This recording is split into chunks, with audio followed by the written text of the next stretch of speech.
One afternoon, a teenage girl named Jody walks into a small store with her boyfriend Kevin. They are not there to shop. They have come to rob the place. Kevin grabs the cash from the register, while Jody points a gun straight at the cashier, a man named Wade. After Kevin runs back to the car with the money, Jody stays behind and threatens Wade, telling him to open the safe in the back. If he does not, she will shoot. But Wade does not look scared at all. Calmly, he tells Jody that she will not like what is inside. Then in a strange turn, he starts talking as if he knows her, saying that Jody does not really care about the choices she makes in her life. Without thinking any further, Jody pulls the trigger and shoots him. For her, there is no turning back now. This is Enter Nowhere. The story then shifts to another character, a woman named Sam, who is trapped alone in the middle of a remote forest. Before ending up there, Sam had been on a road trip with her husband Adam, on their way to visit his parents. Their car broke down after running out of gas. Adam decided to walk off to find the nearest gas station, while Sam waited in the car. 24 hours pass and Adam still has not returned. Worried and desperate, Sam finally decides to go looking for him on her own. She walks through the forest until she finds an empty wooden cabin. Inside, she sees an old radio, a table, some chairs, a bed, and a bag with a plastic pouch of peanuts. Having not eaten anything since the day before, she eats the peanuts right away without hesitation. Suddenly, a man named Tom walks into the cabin. Shocked, Sam quickly hides under the bed. Tom takes his bag and leaves again. Once it seems like he has gone far enough, Sam rushes out of the cabin, trying to escape the area. Instead, she slips, falls, and ends up being rescued by Tom. Tom bandages her wound, and Sam explains what happened, that her car broke down and her husband went to look for a gas station. Tom tells her that his situation is not much better. He says his own car was wrecked in an accident and that he has been stuck in the forest for 3 days without a phone to call for help. He also says the cabin is not his and that he cannot fix the old radio inside. Sam feels that something is off in his story. The uneasiness makes her want to leave and continue searching for Adam. Tom warns her that the temperature outside can drop to -5 degrees Celsius at night, cold enough to kill anyone who is not dressed properly. On top of that, Sam has not eaten properly since yesterday, and the forest is huge. Hearing this, Sam begins to fear that her husband might not have survived out there. To calm her nerves, she smokes a cigarette. Tom borrows her lighter to start a fire in the cabin, using pages from an old newspaper he brought with him. On it, the date reads 21st November 2011. After warming up the room, Tom asks Sam to show him her car so he can check what is wrong. When they get there, it turns out the problem really is just an empty gas tank. Tom then nails a piece of wood to a tree near the car, using it as a marker so they will know they have been there before. Since the sky is getting darker, he suggests that Sam spend the night in the cabin and leave a note in the car in case Adam comes back. Luckily, Sam had packed plenty of blankets in her classic car, so she can use them to keep herself warm inside the cabin that night. Inside the cabin, Tom gives Sam water he collected from a nearby stream. Strangely, when he tries to return to that same spot later, the stream is gone. Tom begins planning. He wants to transfer the fuel from his cars into Sam's, then head out to search for help and hopefully find Adam. During their conversation, Sam finally admits something important. She is pregnant. It explains why Adam insisted she stay in the car and why her nerves are spiraling now. She smokes to calm herself, even though she knows she should not. Since the night is getting colder, Tom chooses to sleep on the floor and tells Sam to rest on the bed. That night, Sam falls asleep and drifts into a strange dream. She is alone in her house, panicking, trying to call someone who never answers. By morning, Tom is already outside, walking back to his car to grab fuel. Sam steps out of the cabin, but something unexpected catches her eye. Lying right in front of the cabin is Jody, unconscious. Sam brings her inside, and while looking around the room, she finds a small box hidden behind the old radio. Inside is a little music box toy.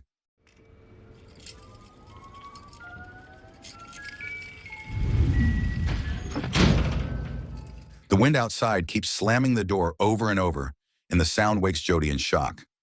Disoriented and confused, she bolts outside, convinced Kevin might be nearby. Suddenly, the sound of a gunshot echoes through the forest. The noise startles Tom, and in the chaos, he drops the fuel he was carrying. Moments later, another gunshot rings out. Tom calls out, hoping whoever fired the gun will respond, but there is only silence. Hearing his voice and unable to find anyone else in the woods, Jody runs back inside the cabin. While smoking, she compares their situation to a survival movie, the kind where characters are trapped in the wilderness and hunted by strangers. Sam has no idea what movie she's talking about. Instead, her focus shifts to Jody's lighter, which she oddly finds fascinating, even though it looks like an ordinary one. Outside, Tom hears what sounds like a plane passing overhead. When he looks up, the sky is empty. A little later, Tom returns and hands Sam a pair of boots to warm her feet. He also asks about Jody, since she showed up out of nowhere. Instead of answering, Jody tells Tom to explain himself first. Tom repeats his story. His car crashed. There is no phone. He has been stranded. Nothing more. Sam shares her situation again too, hoping it will make everything feel less isolating. Even so, the atmosphere feels heavy and uncertain, and Jody prepares to leave. Tom warns her again that the cold could kill her if she tries to travel at night. Then Tom asks how she ended up here. Jody finally reveals her version of events, leaving out the robbery. She says she is from Detroit. After the chaos earlier, she and Kevin fought, and he abandoned her on the road. Somehow, without remembering how, she ended up right in front of this cabin. Since she refuses to hand over her lighter, Tom takes it anyway and seals the cabin door with wooden planks to keep heat inside. Jody becomes suspicious, convinced Tom might be a killer who staged his accident to trap them both. Tom is frustrated by the accusation. He insists the only thing he wants is to survive. Later that night, while trying to rest, Jody falls into her own nightmare, one where she is lying in a hospital bed.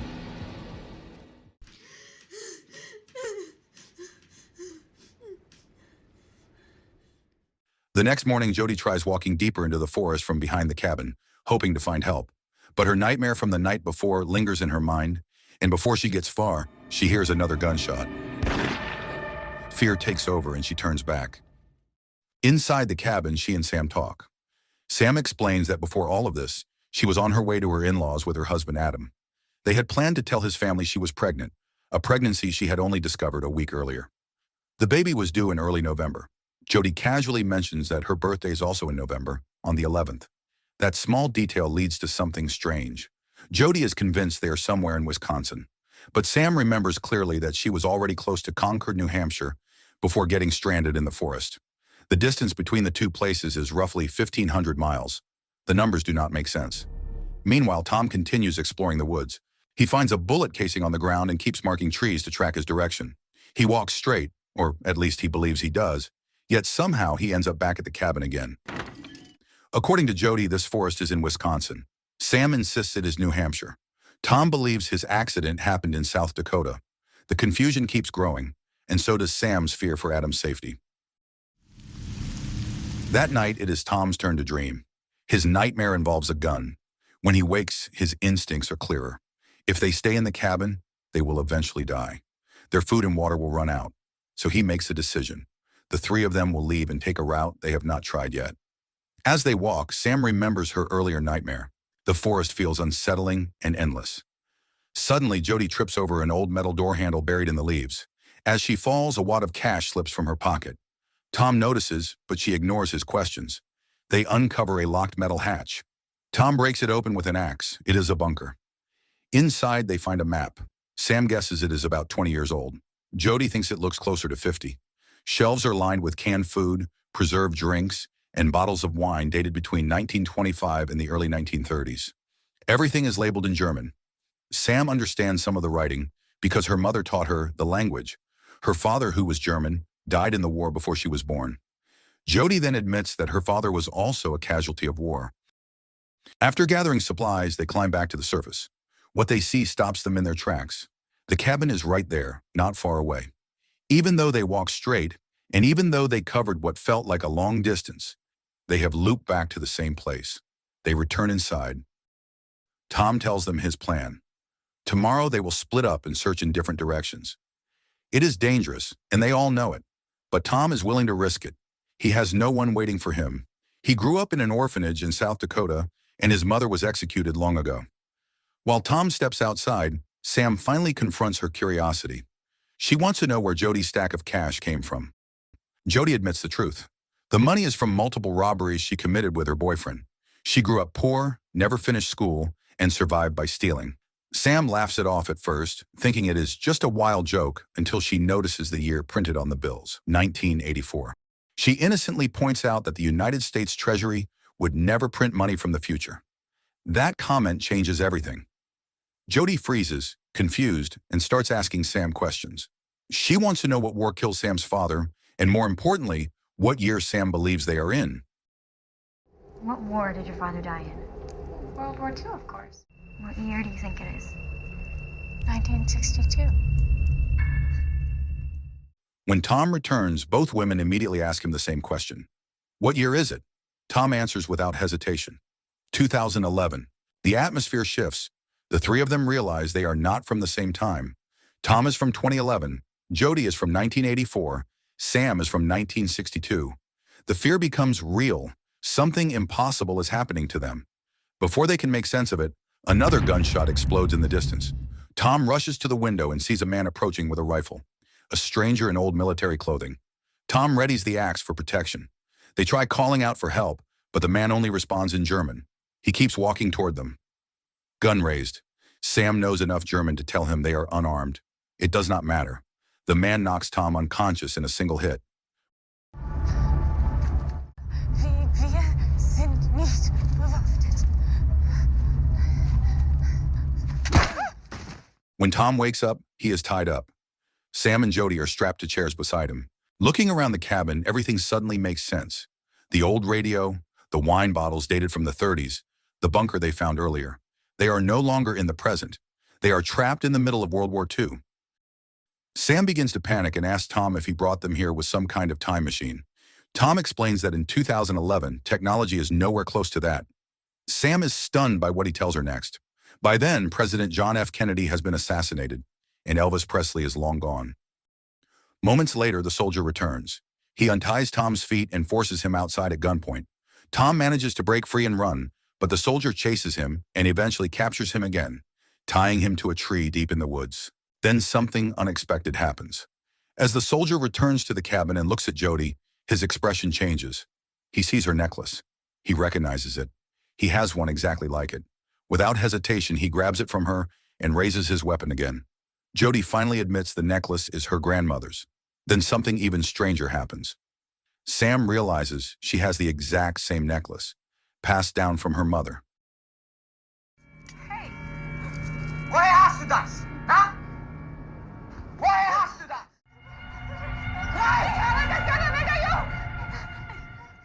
The soldier forces both women outside and brings them to Tom, as if confirming a suspicion. Before he can speak, Tom reacts. He knocks the soldier unconscious and ties him up in the cabin.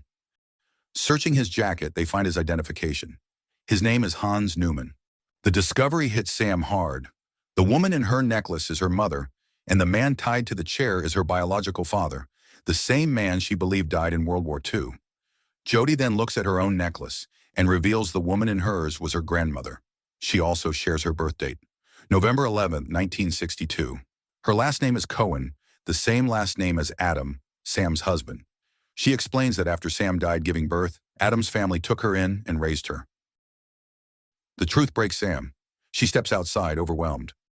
Back inside, Tom finally shares his story. He also owns a matching necklace, but he did not bring it with him. He explains that his mother was executed for 2 crimes. The first was killing his father, Kevin. The second was robbing a liquor store and gas station, where she shot Wade. Tom reveals he was born inside a women's prison on December 12, 1985, only 8 months before his mother's execution. The necklace was the only thing she left behind. Your father is Adam Cohen, right?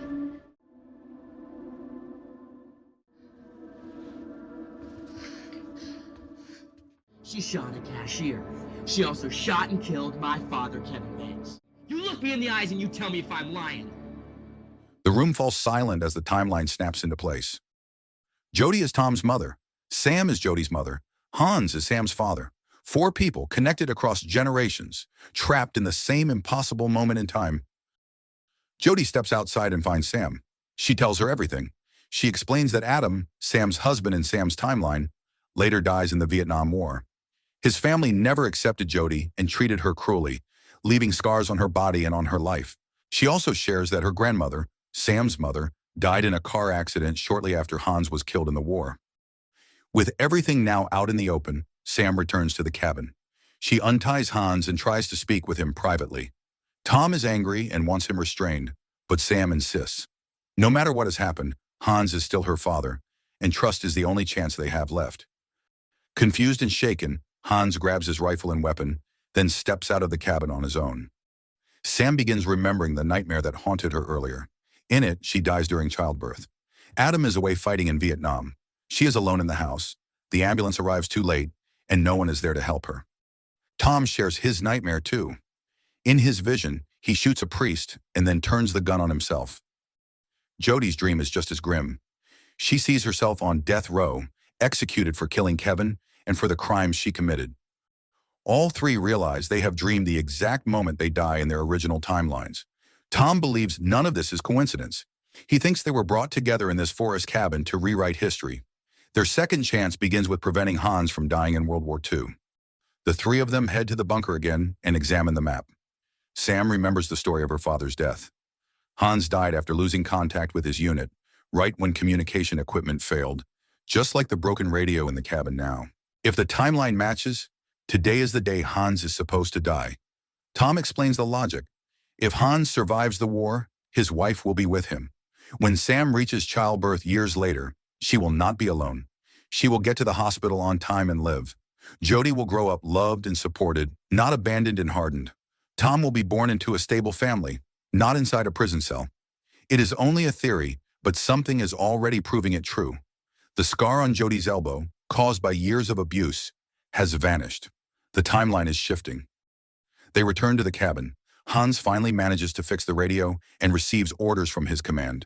But the message reveals the terrifying reality. The area is about to be bombed. Hans is considered missing in action, and headquarters assumes the location is lost. Hans steps outside with his rifle, refusing to listen. Sam pleads with him to go to the bunker or he will die, and with him, the future of 3 generations. Hans refuses. Tom rushes forward and forces him toward safety. In the chaos, Jody tries to help, but she is shot. Tom freezes. If she dies, he will vanish, because her death erases his existence. There is no time. The only way to save them all is to save Hans.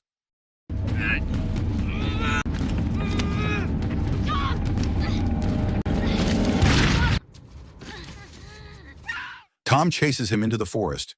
The two fight, ancestor and descendant, surrounded by falling leaves and distant explosions.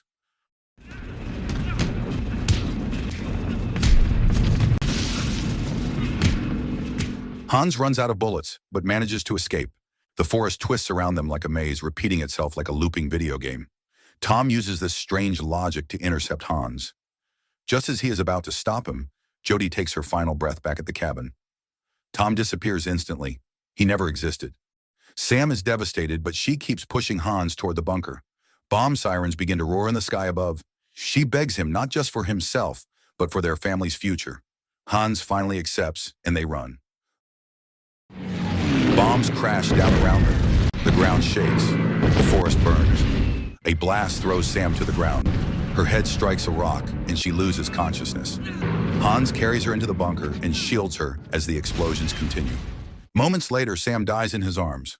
Her body fades away, and just like Tom and Jody, she disappears from time. The story then returns to 1984, back to Wade's small store, just like at the beginning. But this time, everything is different. Jody is no longer the messy, reckless teenager we first met. She walks in looking calm, clean, and put together.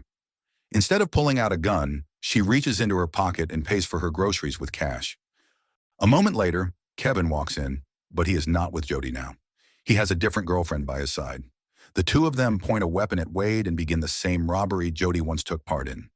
It feels like history is repeating itself, only with someone else now stepping into the chaos she escaped. The scene shifts. Jody arrives at a beautiful, spacious home, a place far from the life she once lived. Then comes a newspaper headline. Hans Newman, a war veteran and respected philanthropist, has passed away. Jody quietly reads the article. She no longer wears the necklace that linked their destinies. Her mother, Sam, still keeps it. And unlike before, Sam is alive, living with her, part of a family that finally remained whole. So the moral of the story is, if life feels confusing, chaotic, and full of time-traveling trauma, maybe just don't rob a gas station and everything will fix itself.